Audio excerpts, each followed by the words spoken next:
నమస్తే welcome to our channel నేను మిషాల్ని AP ఈరోజు ఎంతో అభివృద్ధి చెందుతుంది ప్రజలు గమనిస్తూనే ఉన్నారు మరి ముఖ్యంగా సీఎం చంద్రబాబు నాయుడు గారు గూగుల్ డేటా సెంటర్ తీసుకొచ్చింది కూడా ప్రజలకి బాగా అర్థమవుతుంది అయితే అందులో ఉద్యోగస్తులకి మాకు ఇంతకుముందు మేము వేరే ప్రాంతాలకు వెళ్ళి ఉద్యోగం చేసేవాళ్ళమి ఇక ఫ్యామిలీని వదులుకొని వల్ల వెళ్ళి ఉద్యోగాలు చేస్తూ ఉండేవాళ్ళం ఇప్పుడు మాకు ఆ ఇబ్బంది లేకుండా ఇక మేము ఇంటి దగ్గరే అంటే మా ప్రాంతాల్లోనే ఉండి జాబులు చేసుకుంటున్నామని ప్రతి ఒక్క విద్యార్థి ఈ రోజున మీడియా ముందుకొచ్చి మాట్లాడుతుంటే ఆ సంతోషం సరిపోదా?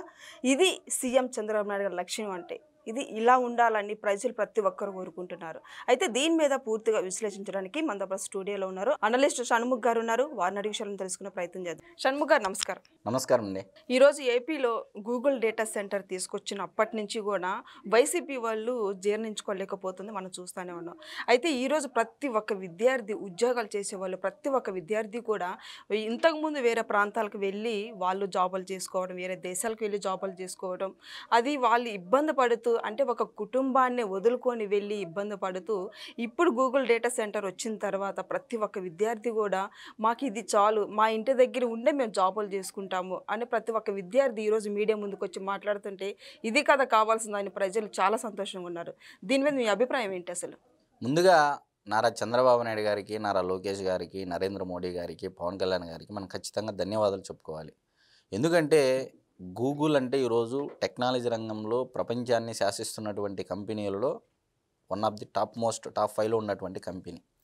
అటువంటి కంపెనీ తన సొంత దేశము వదిలి వచ్చింది బయటికి ఇంకో ప్రపంచంలో అంటే అది కూడా భారతదేశం ఎంచుకొని భారతదేశంలో అతి ముఖ్యంగా ఆంధ్రప్రదేశ్ రాష్ట్రం అంటే రాజధాని కూడా పూర్తిగా లేనటువంటి రాష్ట్రము అయినప్పటికీ రాజధాని లేకపోయినా వైజాగ్ ప్రాంతం చూసుకోవడం అనేది ఇది చాలా హర్షించదగ్గ పరిణామం.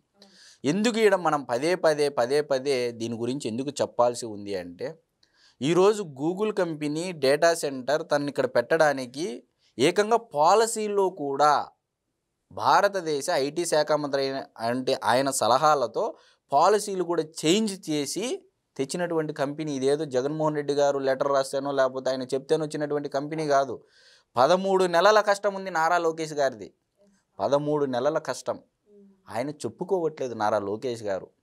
సో ఈ 13 నెలల కష్టము ఉంది కాబట్టే తమిళనైనటువంటి సుందర పిచాయ్ గారి యొక్క సొంత రాష్ట్రాన్ని కాదని ఇక్కడ ఆంధ్రప్రదేశ్లో రావడానికి గల కారణాలు ఏంటి అంటే 2047 రూపొందించినటువంటి విజనరీ నాయకుడు, మరి ఆయన స్పీడును అందుకునేటువంటి యువ నాయకుడు నారా లోకేష్ గారి కృషి. మరి వీళ్ళిద్దరికి సపోర్టుగా అటు నరేంద్ర మోడీ గారు కానీ పవన్ కళ్యాణ్ గారు కూడా వాళ్ళ సహకారం అందించడం. ఇకపోతే ఈరోజు సాఫ్ట్వేర్ ఇంజనీర్ అంటే టైపిస్ట్ అని ఒక ఆయన అంటాడు ప్రతిపక్షంలో ఉన్నటువంటి వాళ్ళు, మరి డేటా సెంటర్ అంటే గోడౌన్ అని ఒక ఆయన అంటాడు, మరి నాగార్జున సాగర్ ఏందయ్యా అంటే నీళ్ళెత్తిపోసే దబరాగిన్ని అని ఒక ఆయన అంటాడు. అంటే ఎలాంటి ప్రతిపక్షం ఉంది ఈరోజు రాష్ట్రంలో అనేది మనం స్పష్టంగా గమనించాలి, ప్రజలు అర్థం చేసుకోవాలి. ఇది కామెడీ ఆషామాషి విషయం కాదండి. ఈరోజు ప్రపంచాన్ని శాసిస్తున్నటువంటి కంపెనీ వైజాగ్ వచ్చింది అంటే ప్రపంచం మొత్తం మన వైపు చూసేలా చేసినటువంటి వ్యక్తి నారా చంద్రబాబు నాయుడు గారు అనేది మనం ఖచ్చితంగా ప్రజలు గుర్తుంచుకోవాలి. సో ఆ కంపెనీ రావడం ద్వారా ఆ డేటా సెంటర్ రావడం ద్వారా భవిష్యత్తులో డేటాకు సంబంధించినటువంటి కంపెనీలన్నీ ఇక్కడ రావడానికి ఇది ఒక గేట్ వే అని చెప్పేసి మనం చెప్పచ్చు. ఈరోజు మీరు చూడండి మైక్రోసాఫ్ట్ డేటా సెంటర్ అది కూడా చర్చల్లో ఉంది. మరి అదేవిధంగా మెటా డేటా సెంటర్ ఫేస్బుక్ సంబంధించి వాళ్ళది కూడా చర్చల్లో ఉంది. ఇప్పటికే సెఫీకి సంబంధించి రావడం జరిగింది. ఈరోజు ఈ డేటా కంపెనీలన్నీ ఇక్కడికి వచ్చి ఉంటే టీసీఎస్ గ్రౌండింగ్ అవుతూ ఉంది, అసెంచర్ గ్రౌండింగ్ అవుతూ ఉంది, కాగ్నిజెంట్ గ్రౌండింగ్ అవుతూ ఉంది. ఇమాజిన్ అండి, నాకు తెలిసి నారా లోకేష్ గారు ఒకానొక సందర్భంలో ఒక ప్రెస్ మీట్లో మాట్లాడుతూ మేము ఆనాడు హైదరాబాదును అంటే డెవలప్ చేయడానికి దాదాపు 30 సంవత్సరాలు కష్టపడ్డాం. 30 సంవత్సరాలు నథింగ్ బట్ వాళ్ళ తర్వాత కంటిన్యూ చేశారు మిగిలినటువంటి ముఖ్యమంత్రులు. కానీ నేడు దౌర్భాగ్యం ఏంటంటే జగన్మోహన్ రెడ్డి గారు లాంటి వ్యక్తులు రావడం ద్వారా ఈరోజు గతంలో గ్రౌండింగ్ అయినటువంటి కంపెనీలు కూడా వెళ్ళిపోవడం జరిగింది. Like that Amar Raja batteries. ఒకప్పుడు అది పక్క రాష్ట్రంలో ఉంటే ఆ రాష్ట్రానికి ట్యాక్స్ వెళ్తూ ఉందని చెప్పేసి సెంట్రల్ ఆఫీస్ని ఏపీకి తెచ్చినటువంటి అమర్ రాజా బ్యాటరీస్ అధినేత గల్లా జయదేవ్ గారు ఈరోజు ఆయన్ని పొల్యూషన్ అని ఒక రీజన్ చూపించి రాష్ట్రాన్ని విడిపించినటువంటి సంగతి మనం గత 5 ఏళ్లలో చూసాం.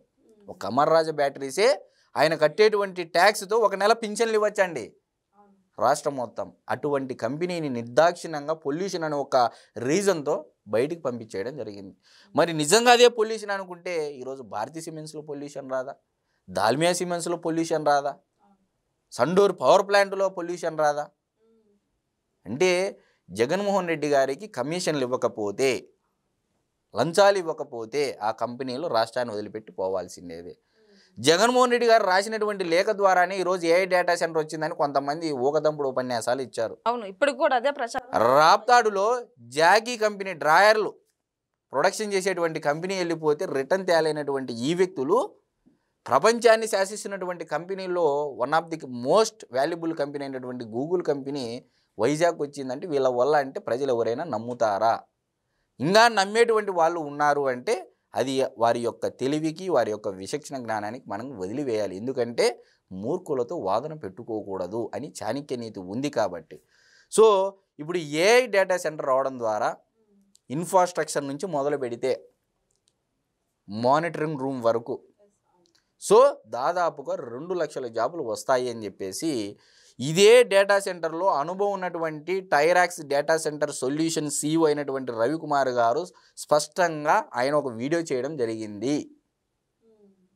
మా రాష్ట్రానికి రావడము ఇది చాలా శుభ పరిణామము, మేము హర్షిస్తున్నాము ఇలాంటి ముఖ్యమంత్రి ఉన్నందుకు అని చెప్పేసి పక్క రాష్ట్రంలో ఉన్నటువంటి కంపెనీ అధినేతలు, యుఎస్లో కంపెనీలు పెట్టిన వాళ్ళు హర్షిస్తూ ఉంటే కులాలకు అతీతంగా, మతాలకు అతీతంగా, ప్రాంతాలకు అతీతంగా ఈరోజు చంద్రబాబు నాయుడు గారి కులాన్ని చూసి లేకపోతే మతాలను చూసి హేళన చేసేటువంటి వారు ఈ రాష్ట్రానికి మనకు అవసరమా అని చెప్పేసి నేను అడుగుతా ఉన్నా. ఈరోజు నారా చంద్రబాబు నాయుడు గారు తీసుకున్నటువంటి స్పీడ్ ఆఫ్ డూయింగ్ బిజినెస్ పని చేస్తూ ఉందా? ఈరోజు సంవత్సర కాలం అంటే దాదాపు 16 నెలల కాల వ్యవధిలో 10 లక్షల కోట్లకు పైగా ఎంఓయూలు చేసుకొని దాంట్లో దరిదాపుగా 2-3 సంవత్సరాల లోపల కానీ చేసుకున్నటువంటి ఎంఓయూలు కానీ గ్రౌండింగ్ అయితే ఇమాజిన్ అండి ట్యాక్స్ ఎంత వస్తుంది గవర్నమెంట్కి? ఆదాయం పెరిగిందా లేదా? పెరిగితే ఎవరికండి మేలు? ఈరోజు దేశంలో ఏ రాష్ట్రం ఇవ్వట్లేదండి సంక్షేమంలో పెన్షన్, సామాజిక భద్రత పెన్షన్ల పంపిణీలో 4,000 రూపాయలు ఇస్తూ ఉంది.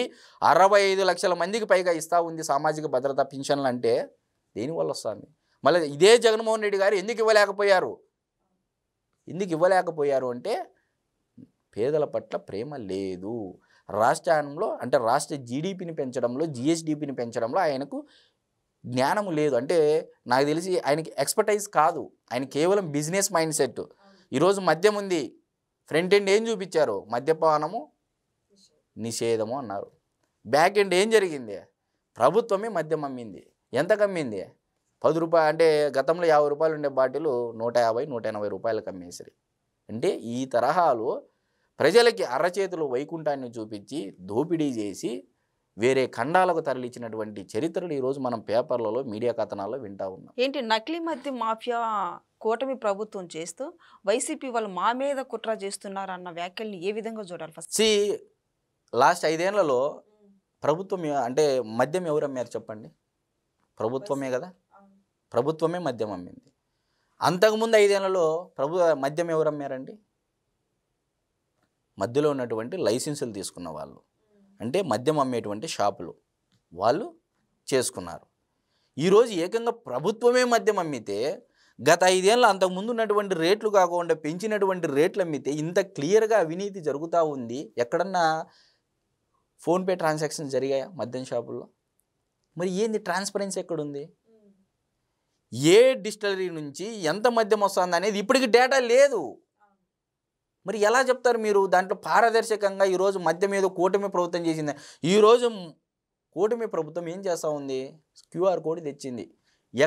ఎప్పుడు మ్యానుఫ్యాక్చర్ అయ్యింది, ఏ డిస్టిలరీ నుంచి వచ్చింది, ఇది ఒరిజినలా కాదా అని చెప్పేసి ఏకంగా QR కోడే తెచ్చింది. QR కోడ్ మా వైసీపీలో మేము తీసుకొచ్చిన QR కోడ్ మీరు తీసుకొచ్చారా అని మీరు ఇట్లా వాళ్ళు చేసేటువంటి గుడ్డ కాల్చి మొఖాన్ని వేసేటువంటి ఆరోపణలకంతా సమాధానం చెప్పుకుంటూ పోతే ఈ రాష్ట్రం అనేది, అభివృద్ధి అనేది మరుగున పడిపోతుంది, కుంటున పడుతుంది.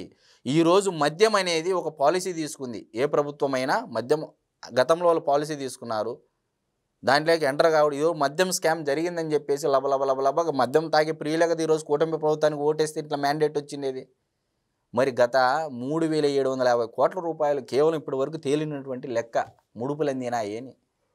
సో ఇవన్నీ ఇలా ప్రతిదీ ఆరోపించేటువంటి వాళ్ళకి సమాధానం చెప్పుకుంటూ పోతే రాష్ట్రం అనేది ముందుకు నడవదు. ఈరోజు 4,000 రూపాయలు పింఛన్ ఇస్తున్నారా లేదా?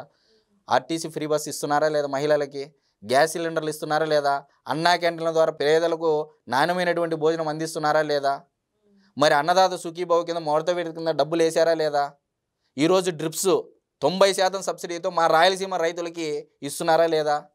ఎరువులు మొన్నటిదాకా లబదిబ అని చెప్పేసి ఉన్నవి ఉన్నవి కలిపించి ఏకంగా ఎరువులు ఈ విధంగా జరుగుతున్నాయని చెప్పారు. ఈరోజు ఎవరు ఎక్కడ నిలబడతా ఉంది ఎరువులకు సంబంధించి?